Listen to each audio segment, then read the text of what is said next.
Hello, wonderful friends. Welcome to another episode of Your Business Story. Today, I have a guest I know you're just going to love. Someone who has all of the business acumen that all of us want, and someone who is going to teach us today more about how to be inclusive and how to understand that people, no matter what their circumstances are people, and they like to be addressed by their name. So without further ado, Geri, will you say hi to everyone for us? Hi, Kristin. Thank you so much for having me. And you're much too kind to think I have business acumen, but I think I did definitely speak to wanting to be known by our names, and hence the name of my program is Just Call Me Geri. And I look forward to spending this time with you. Yeah, and for anyone who wants to find Geri online, you can head to justcallmegeri.com. Really easy to remember. So that's up on the screen right now. But yes, no, you definitely understand a lot of things about being a speaker, and that is a business, right? Like, is that what you do? Yes, I started off speaking to school audiences, starting way back to the littlest ones, pre-K, and then built up from there. And I now would like to transition more into consulting, inclusion consulting with businesses and travel and hospitality, and even government agencies, because they can be the worst. And Right. even political candidates, because they don't often address the needs of the people with disabilities. We're at the lowest rung of the totem pole of special interest. Right. Oh, I love how you said that. So let's just start with language. Like when you so obviously I'm going to call you Geri. I would Yeah, never be like, "This is Geri, my disabled friend," right? right. Because that's not no. No, But so people get nervous, right? When they are around someone who they haven't been around before, like me, I get social anxiety, but then that's magnified when the person is different than they are. exactly. And so when I was growing up, and actually tomorrow's a big day, I turned double nickels. So I was really excited to book this today. I thought, what better way to start a new year than having this interview with you? Oh, But happy as long as I birthday. could remember, people would ask, not even so much today, but maybe, 30, 40 years ago, people would say, well, people wanting to be conscientious and sensitive, they would say, well, what do you prefer to be called? Physically disabled, physically challenged, handicapped? I'd be like, yo, just call me Geri. That's my name.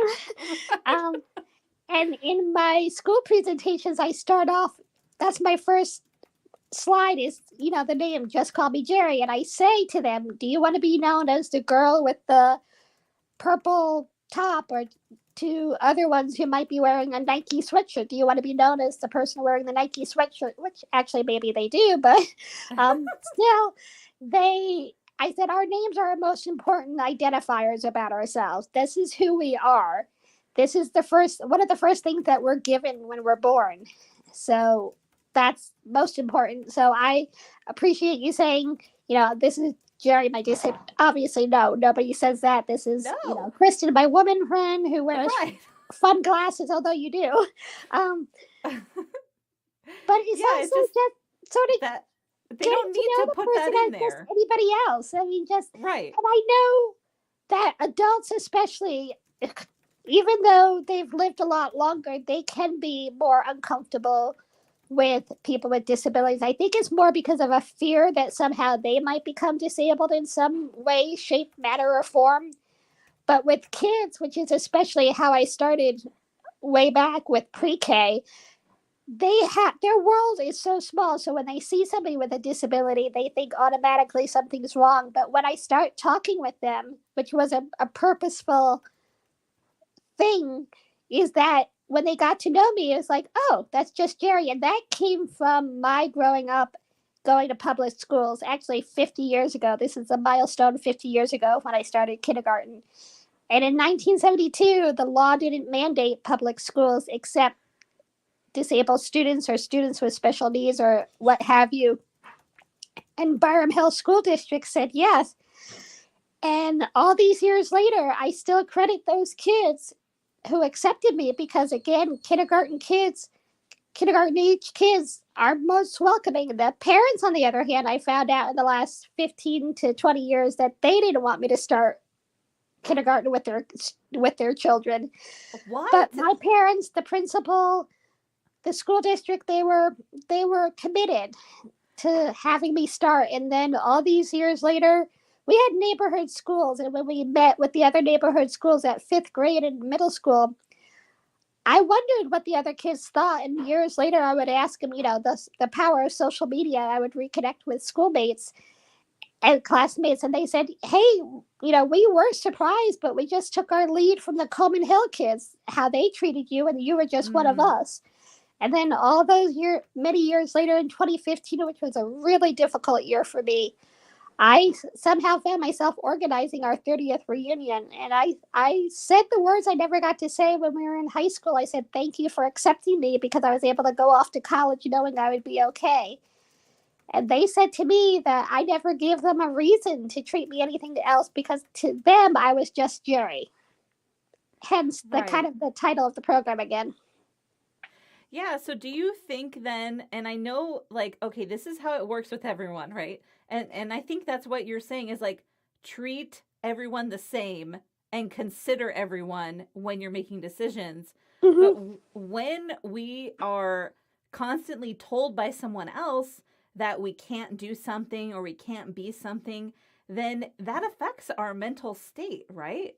Oh, it does. I mean, my parents, who actually wanted me, my biological parents, gave me up at birth and left me at the hospital. But social services did a very brave and progressive thing back in 1969. Even though I was born in 67, I was put in a children's hospital. They were like, we don't want Geri to grow up in an institution. So they put my picture in the paper, which ironically, my hospital records when I was born said no pictures to be taken of this baby. But here social workers were putting my picture in a newspaper. And there were applicants, and Bill and Doris Mariano were the ones chosen with my 3 sisters. And my mom was determined. She was a nurse, but she was determined that I was going to do as much as I could for myself. And there was no helicopter parenting by her. I wrote a personal essay about starting kindergarten, and I seem to recall that she didn't walk down the hall with me into the kindergarten class. She would never have stood for that. And when I did go off to college, because it was the natural thing to do, yeah, I thought my sisters did. And although other parents and friends of my parents were like, you're letting her go off, and they're like, well, why wouldn't she? And when it came time to they unpacked my room and left everything, and they were like, okay, bye. And I'm like, bye. And but I had also grown up going to camp each summer without them, so I mean, it was the natural thing to do for me. Right. And I think, behind that story is your parents and your siblings were not assuming what limitations you had. Correct. They were. My mom was stern. She said, the world, you were dealt a bad hand. You're not going to get a red carpet rolled out for you. You're not going to be granted any special favors. And so she really kind of toughened me up, and that served me well, although it was sometimes hard. And the world could be very unforgiving and forgiving. And there are so many rules. And I do get state assistance because I'm not financially self-sufficient yet. I hope to be someday soon again, or maybe not soon. It might take another couple of years, but I hope to write a book. I hope to increase my speaking and consulting. But I want to be independent, and so many people think that we're just happy being at home and doing nothing, and that's so not the case. I want to be of use. I mean, John Irving is my favorite author, and I just saw a talk with him sponsored by his publisher because he has a new book coming out. Here I am giving free PR to John Irving. But you're excited about it, so share about it, definitely. His Cider House Rule book, one of the main characters, Dr. Lurch, always says to be of use. So that's been my life mantra. That's on my email. And I've always wanted to be of use. And even though I'm disabled or have limitations and challenges, doesn't mean that I can't be of use somehow. And so, God has a wicked sense of humor. I mean, he gave me this squeaky voice, but somehow all these years later, even though my sister told me to be quiet in church one time when I was singing too loud, I'm trying to use this squeaky voice to affect change. Well, actually, that's how Geri and I met because I heard her unique voice and I was like, "Hey, like welcome, I know we haven't met." And she's like, "Oh yeah, I don't really like talking in these groups because of my voice." And I was like, "I love your voice. It's so unique. Like you can tell when Geri is talking and it's great. She doesn't even have to like identify herself because we know that's Geri's voice." And I love how that's something that you have that most of us don't have is your first of all, Geri is an amazing speaker and I'm glad she's on the show because I want everyone to hear that. But also you have a unique voice to match your unique story and I love that. Well, thank you. Like I said, a long time. I don't want to out which sister it was, but I'd love to sing those beltable hymns in church that I call beltable hymns. And she's like, you can't carry a tune, be quiet. And when we were leaving to go to Sunday school, the pastor actually came down from the pulpit. This was like, I must have been 6, 7, or 8 years old. So you can do the math. He came down from the pulpit and said, you can sing as loud as you want, anytime you want in church. Yes. So literally make a joyful noise, literally. Right. But oh golly gee, I'm sorry. Those double nickels do add up. No, that's okay. Oh, so there were times when I was told I couldn't be a teacher. I had wanted to be a teacher growing up. Oh. And they said, oh, you could never command a classroom.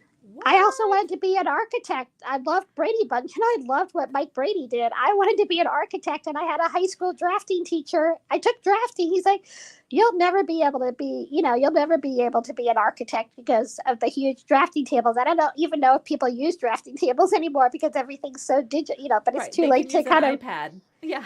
It's too late to try to do that part. But all these years later, I'm somehow using this squeaky voice, and apparently I can command an audience because a friend came to my first school, quote, gig, I call them gigs, last week, a week ago yesterday, to my hometown school district to kind of commemorate the 50th anniversary of starting kindergarten in this school district. And my friend said, Geri, the kids were hanging on your every word. I'm like, really? And because I'm always nervous and I feed off the energy of the audience. And I had 3 different sessions and some of them were more subdued than others. And she's like, oh, no, they were hanging on your every word. And so it's kind of fun to kind of prove those people wrong who said I could never command an audience. Yeah. And I feel like that, and please correct me if I'm wrong with anything. I'm just trying to, so I'm Geri's facilitator today because she was a little bit nervous about coming on here, but I was like, your story's so important. We need to share it. But so what I'm hearing you say, what I feel like I'm hearing you say is instead of assuming someone's limitations, why don't you support them in their choices? Exactly. And ask kindly if there's anything you can do to help instead of assuming you'll need to help a bunch. Exactly. Again, some of my messages to any audience is that it's okay to ask. I know there are other people with varying kind of disabilities, and we're not one monolith group. I mean, there are people with Alzheimer's. There are people who have limbs amputated. People who have been paralyzed for accidents. There are all sorts of different things. But disabilities cuts across. They're not discriminatory. Ironically, they cut across ages, generations, religions, cultures, races, identities, gender identities, everything. Right. So you just can't assume that one person stands for one thing or one person likes one thing. But I know there are people with disabling conditions or limitations who are very adamant that they can do everything on their own. I made it my mission, not my mission, I'm not sure the right word, but if anybody was to ever ask me for help, I would either say thank you, say kindly, no thank you, or thank you, because I never want to dissuade somebody from offering help to somebody else who might be too afraid to ask for it. Right. Well, and like that's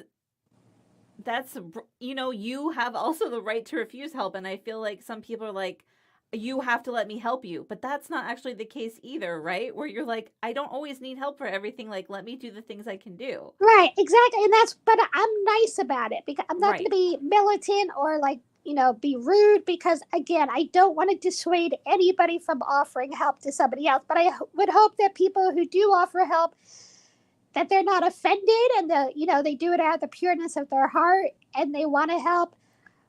But, it's okay if the person says no, but, I say no, thank you. I appreciate it. But this one I got, or sometimes I'll say, yes, I do. Thank you. Much more when I was mobile and independent and getting around independently. This is a funny story. I'd often hold doors open for the people coming up behind me, but then they would run up and hold it open for me. So I'd say thank you for holding the door open for them. You're like, what just happened?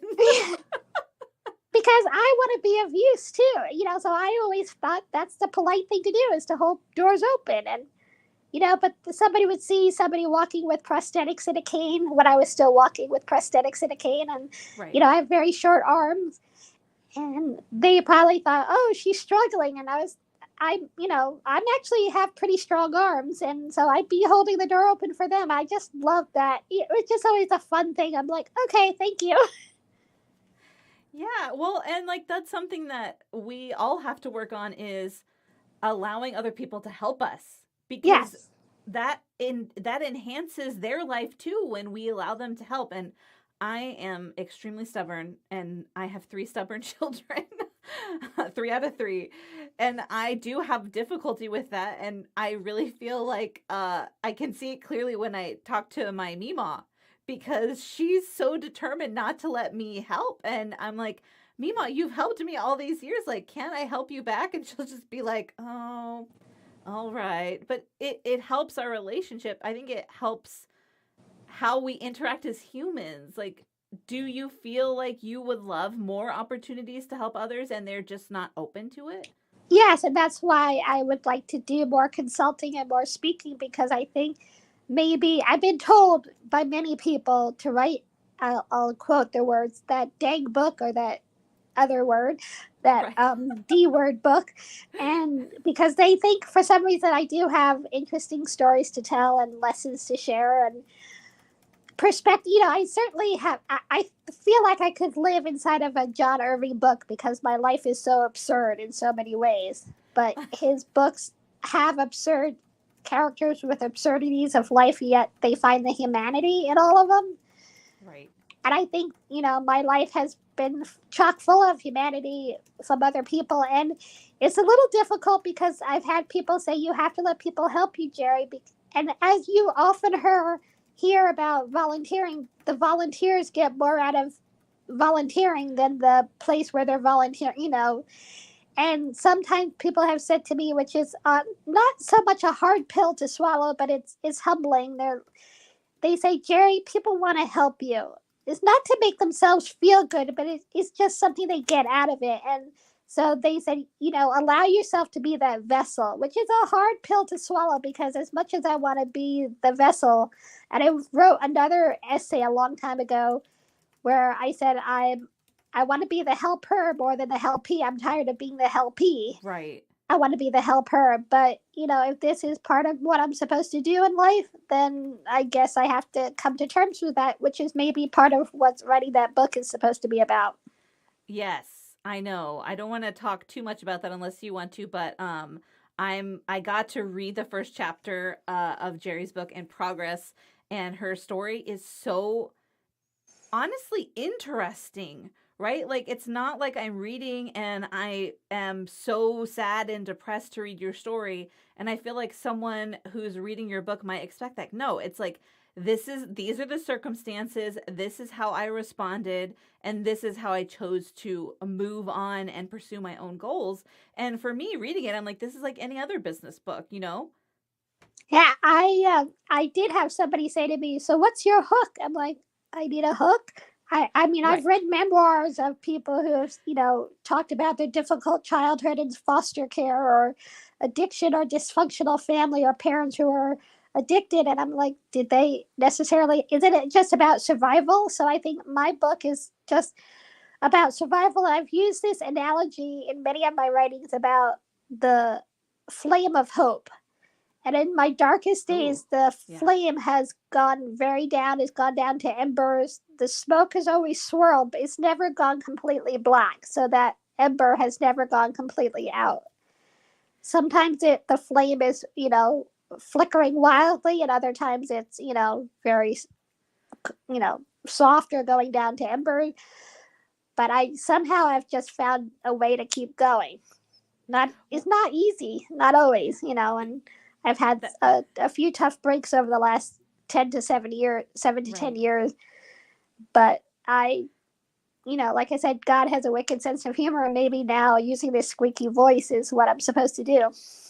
Well, and that's your hook, right? Like how to keep going when your hope is low, when your hope's running low, when the embers are just, they're hot coals instead of a roaring fire. I don't know how it is that I do it, so I'm not sure how to put that in a book. It's just something that there's just something inside that keeps me going. I can't explain it. I don't know what it is. To draw out the what. That's why I ask a million questions. Yeah, that's good. That's what I'm here to help, you tell your story.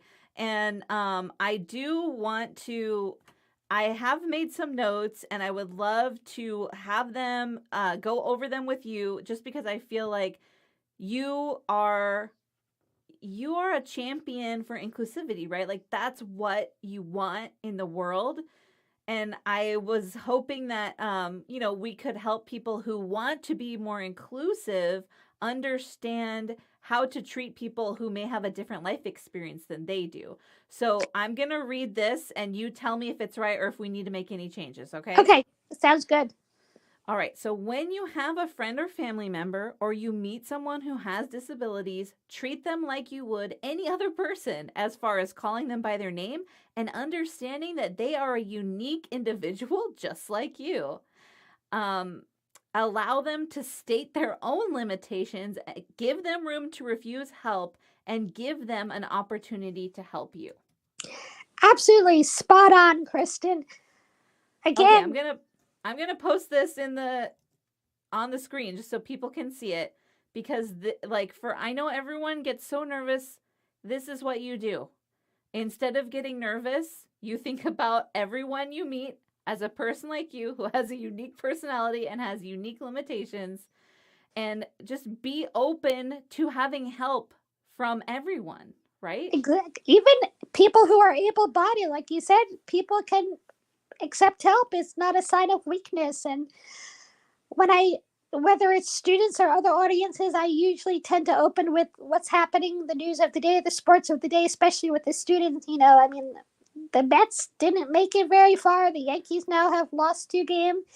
And the kids' eyes just like, wow, she knows about sports. So then I used Detroit, well, you can't judge a book by it, so they all yell in unison cover. Then I just updated my PowerPoint Google slide presentation with the help of a college student.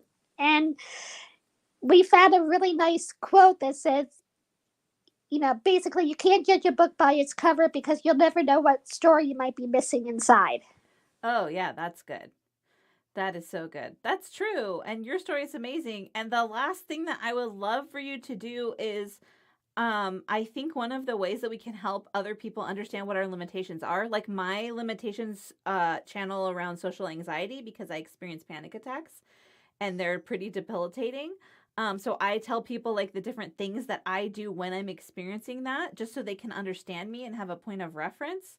But what does your what is your day-to-day activity look like? Like when you get up in the morning, what does it look like for you so that people can understand you a little bit better and what you are building every single day as you're trying to help people be more inclusive? Well, my days are a lot different from 7 to 10 years ago because I've had some surgeries that have left me more limited. I'm most of the time bedbound. Unfortunately, I'm not as mobile. I have home health care aides, but I'm trying to get them raises because, there are not enough people who want to do this job because they make less than fast food. So I do some advocacy for that. That's awesome. I'm actually, it's a little scary. I may have blown up my life. I just filed a complaint that I felt I was discriminated against when I was stripped of my election work of 30 years last year. Oh. Oh no. And so I'm just, I talk with the state officials. I try to, it's been difficult with the pandemic. All my regular school engagements were kind of wiped off the map, off the calendar the last couple of years, but I've been able to switch to virtual presentations.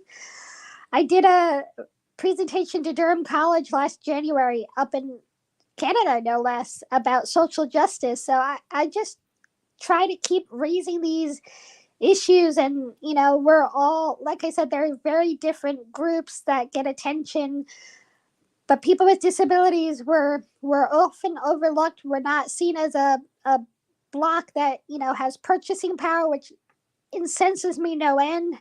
I like to shop. I want to go to stores that have accessible entrances. I want to have the people say, can I help you, or not ignore me. We have people we like to buy Christmas presents for, birthday presents for. We are a block of that you should want to engage, and and some companies are much more inclusive than others. Some just like turn their faces up. I went to Italy for my 40th birthday, and one of the hotels I stayed at, which was probably way out of my budget, but I wanted to feel like I was in safe places. I just got the feeling that it's like, oh, I don't belong in their swanky hotel. And their accessible room was the farthest one away from the elevator. I'm like, could you be any less more? Right, that doesn't make any sense at all. It made no sense whatsoever. So I just think people, again, unfortunately, people can have a disabling accident or condition. Unfortunately, marathon bombings, military or car accidents or what have you. So anything can happen at any time, and there are many of us who have congenital disabilities from birth. Right. And it just, get to know people. We all have, like I said, I love John Irving. You found that out. I love sports. I'm disappointed in the Mets. Yeah. But I love, Christmas movies. Somebody was asking me about Christmas movies yesterday when I was getting x-rays. And, I just have a lot going on. And I think you'll be surprised when you talk to people. I love history. And if I could have talked to more World War II history veterans, because we're losing them at a fast rate every day now, I would have loved to hear their stories. Yes, I know those stories are so full of just the most deep knowledge. Yes. So for someone who's listening right now, right, like this is a podcast for business owners and executives, and they do have an influence over how inclusive their companies are. What are like 2 or 3 things you would tell them to think about if they want to be more inclusive for people who are who are in the disabled population? I would ask, if they're hiring, they're not supposed to discriminate about a disability. So, reasonable accommodations hold. But also, if you have people in your team already and you're having meetings, don't necessarily put people on a spot, but just let everybody know they have a voice. They want to be seen. They want to be heard. They don't want to be disregarded. They don't want to be overlooked. This goes for anybody, men, women, LGBTQ, people of different religions, who might wear different clothing that you're not used to in a meeting. Everybody wants to be seen and heard and not disregarded or not be erased. As I heard someone say the other day, they just want to be acknowledged that we exist. I think we all want to know that we exist. Yes, that is such a deep human need. I totally agree. And not erased, right? Like ignored, to be like, I don't even want to acknowledge that someone different than me exists. Mm-hmm. Yeah. Even sometimes in chat groups, when I'm in with group chats and I say something and, there'll be no reaction. And, it's always nice when somebody's like acknowledges my presence. But sometimes I like, is it me or is it just something I'm not saying that's pertinent? But it just feels like when I am overlooked, I do kind of like wonder, like, what am I doing wrong? So, do you think it's helpful then to have advocates for you that know like I know well, Geri will just message me her question, right? Because not every day is a day that she wants to have to go through what she has to go through to get on video.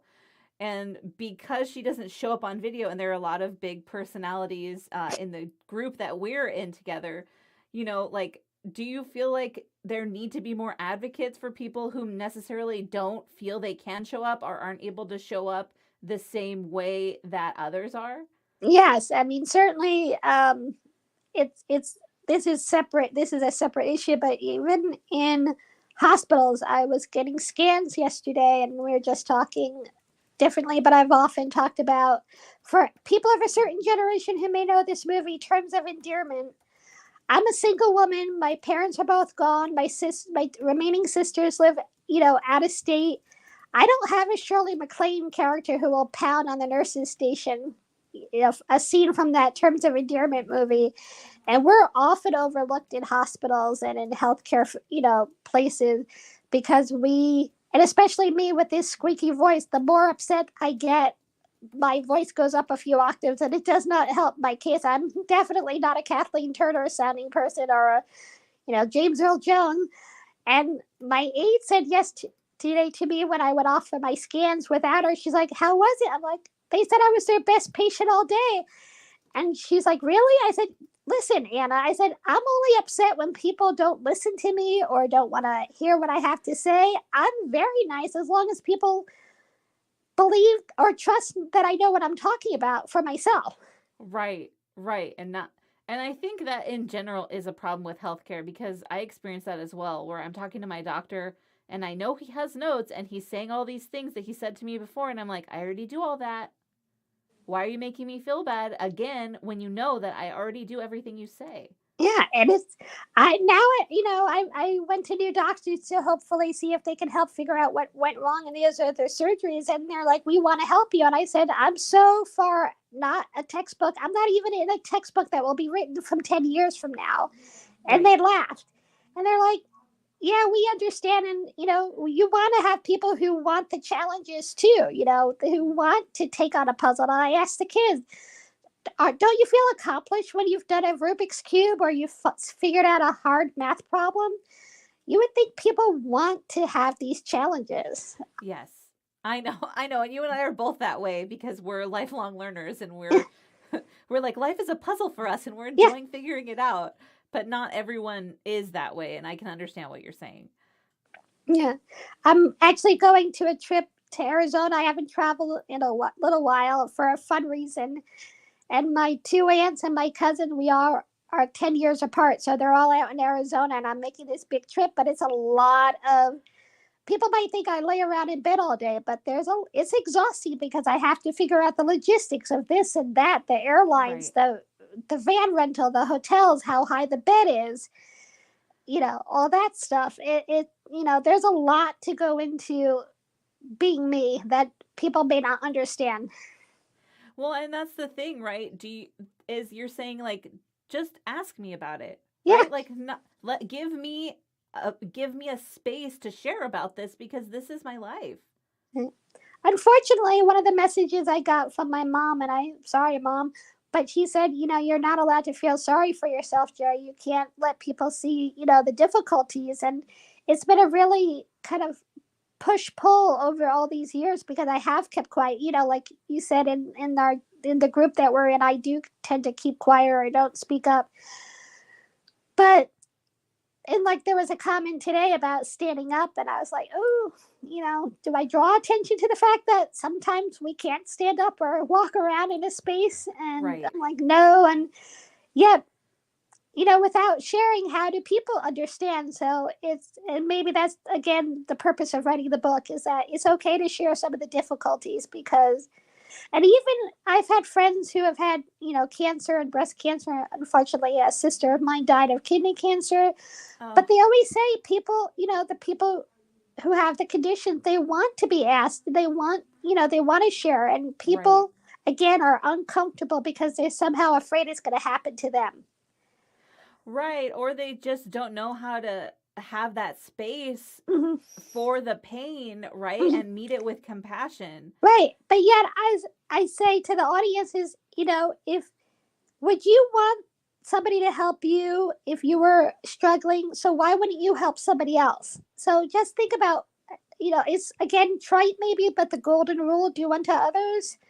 You know, don't you want to treat people the way you want to be treated? I mean, it's just as simple as that, I think. Well, and I think there are boundary problems too, right? Like if I ask Geri how she's doing today and she's not doing well, what do I do with that?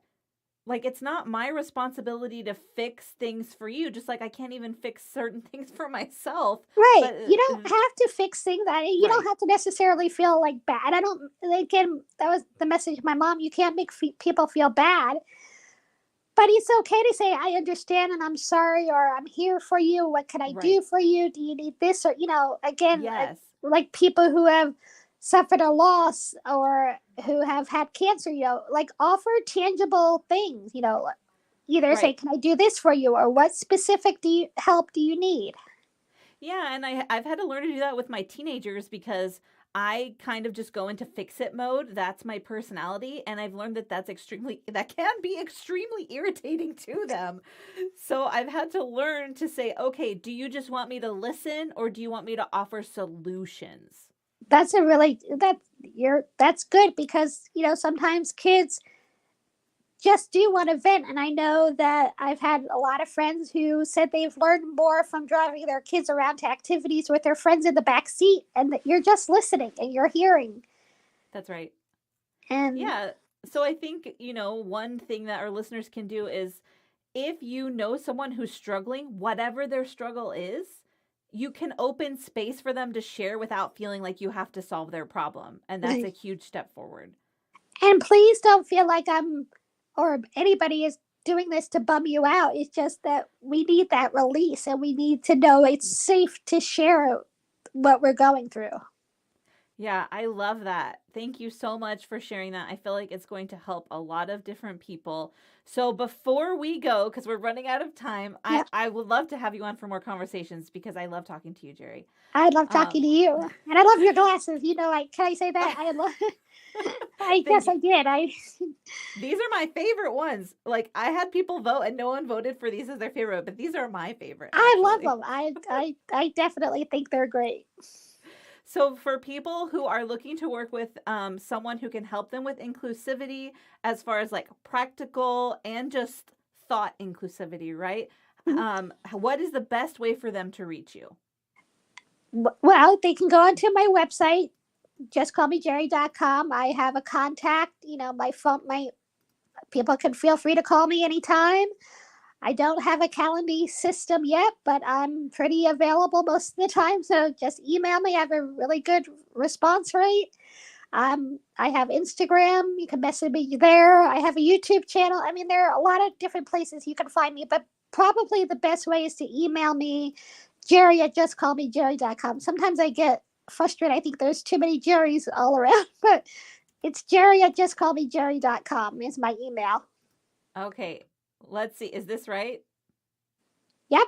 Mm-hmm. Okay, so you can email Geri if you want help being more inclusive so that you can help others by meeting them where they are and not assuming anything about their limitations or about what they want to be called or about what they can and can't say, right? Like, let's just be compassionate, let's make space. And really, you should work with Geri because she is an expert in this because she has lived it, friends, and she knows what she's talking about. I can't recommend her enough. Geri, thank you so much for coming on the show. I appreciate you. Oh, thank you. So I appreciate you, Kristin. And compassion is really important because without compassion, we can't deal with the challenges in all of our lives. That is so true. All right. Thank you, friends, for Thank tuning you. in. And we hope you have an amazing rest of your day. And remember to let compassion guide you as you live out your business story. Talk soon. Talk soon. Thank you. Bye.